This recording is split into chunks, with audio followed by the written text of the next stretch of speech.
Je suis Lazare Lembion Legongui, directeur général des assurances générales du Congo Vie.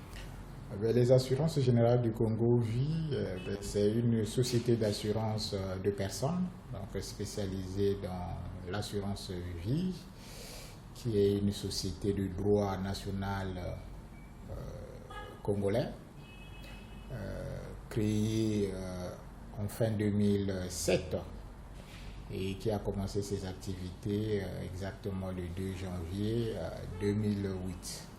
Donc c'est une société, comme je l'ai dit tantôt, spécialisée dans la couverture sociale des personnes, ce qui concerne l'assurance vie, qui elle est scindée en deux branches, à savoir les assurances en cas de décès, les assurances en cas de vie.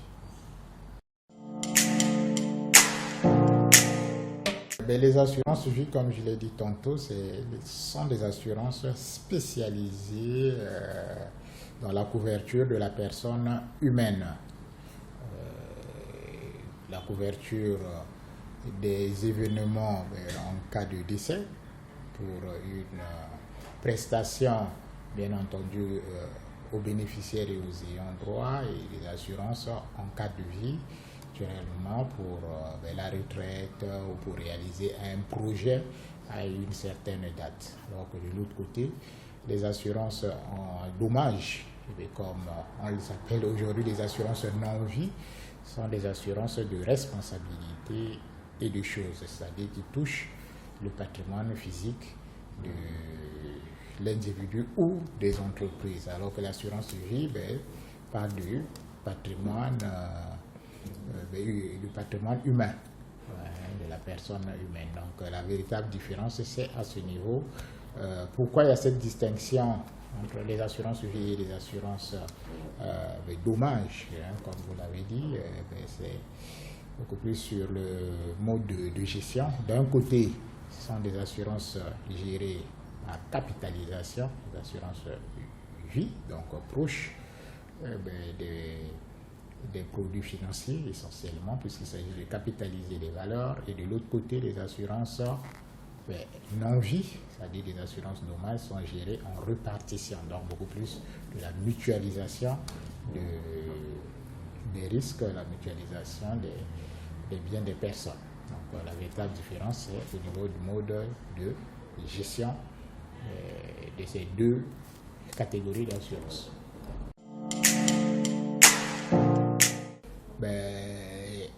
Les avantages d'un contrat d'assurance vie, naturellement, sont des avantages inédits, puisqu'il s'agit soit de prévenir des situations malheureuses, à savoir par exemple le décès. Et on sait bien que quand on est victime ou on fait partie d'une famille dont le pourvoyeur de fonds n'est plus là, la famille devient déséquilibrée, désemparée, pour permettre à cette famille de rebondir en cas de soucis majeurs, notamment le décès du chef de ménage ou du pourvoyeur de fonds. Au travers du contrat d'assurance décès, il y a un capital qui est mis à disposition pour permettre à la famille de rebondir, aux enfants de poursuivre les études, et à la femme, au conjoint généralement, de trouver des substituts ou sinon des moyens de conversion. Ça, c'est la sous-catégorie des assurances en cas de décès. Et de l'autre côté, il y a des assurances, bien entendu, en cas de vie. Quand on dit en cas de vie, à une certaine période. Aujourd'hui, ce que les gens envisagent quand on fait le parcours professionnel ou d'une activité quelconque, à un certain âge, il doit falloir prendre la retraite. Il doit falloir se reposer, donc continuer à vivre. Et pour maintenir ses moyens, des revenus pour passer sa retraite ou sa période de repos, il y a réellement ces produits de l'assurance épargne retraite.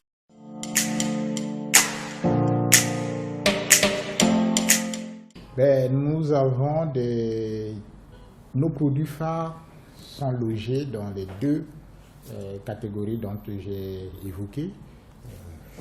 des assurances en cas de décès, lorsqu'on craint des situations de décès, ou des assurances en cas de vie, lorsqu'on se dit à une certaine date, on doit disposer d'un capital afin de s'insérer dans la vie sociale, continuer. Mais il y a également des produits qui mixent en fait les deux, que ce soit en cas de décès ou en cas de vie à une certaine période. Et nous avons conçu pour chaque catégorie des produits suivant les besoins de la population. Donc, pour les produits décès, nous avons par exemple de la prévoyance décès, de la protection familiale, qui sont des produits phares aujourd'hui. Ce que nous faisons aujourd'hui avec les banques en couvrant tout ce qui sollicite des crédits bancaires, on fait en fait du produit de prévoyance décès des personnes ayant bénéficié de crédits à la banque qui, en cas de décès, c'est nous en fait qui remboursons le solde restant dû à la banque. Et il y a de l'autre côté, naturellement, des produits en cas de vie, c'est-à-dire notamment de la retraite, qui sont des produits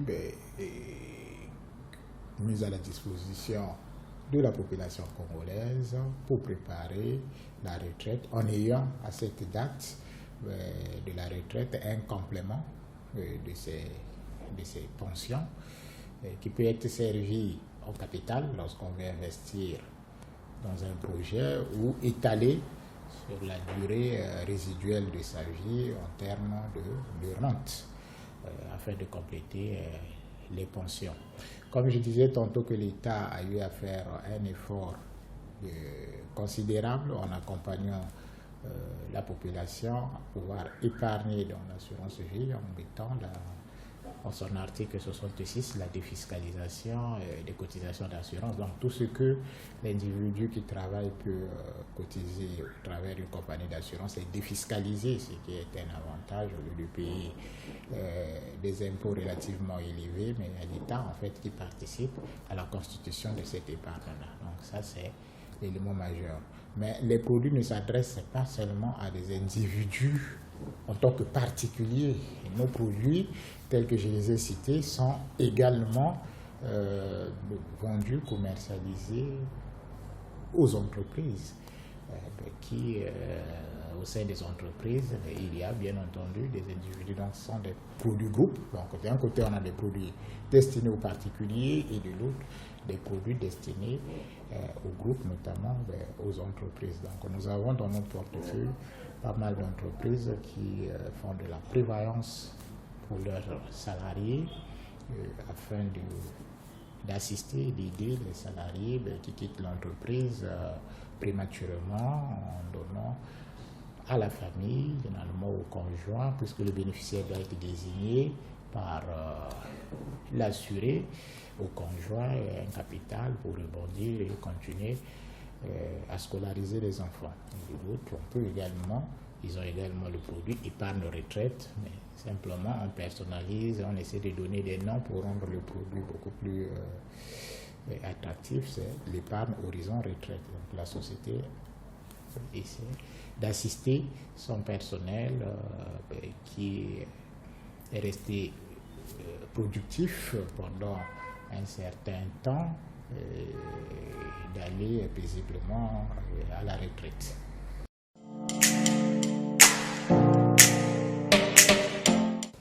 Mais comme dit la loi, en fait, l'entreprise est généralement créée pour faire 99 ans. Notre société est là pour servir la population congolaise tout au long de sa vie, de son existence. Comme je l'ai dit, que nous sommes là depuis 2008 pour faire uniquement et exclusivement des assurances de personnes, des assurances vie, qui, en d'autres termes, il s'agit de la couverture sociale de la population congolaise. Notre challenge, c'est de couvrir l'ensemble de la population congolaise en matière de prévoyance c'est d'épargne retraite, de rente éducation, qui aujourd'hui, on sait combien nous sommes tous attachés à notre progéniture, qu'il faut scolariser, qu'il faut éduquer, et l'éducation aujourd'hui, c'est un investissement qui à un certain âge, il faut pouvoir donner la bourse à l'enfant, plus l'enfant évolue dans les études, plus les études nécessitent pas mal de moyens, et c'est la bourse que nous appelons rente éducation, l'un de nos produits que nous pouvons offrir aux enfants qui, durant 5 ans, nous versons des trimestrialités à l'enfant afin de terminer généralement ses études supérieures.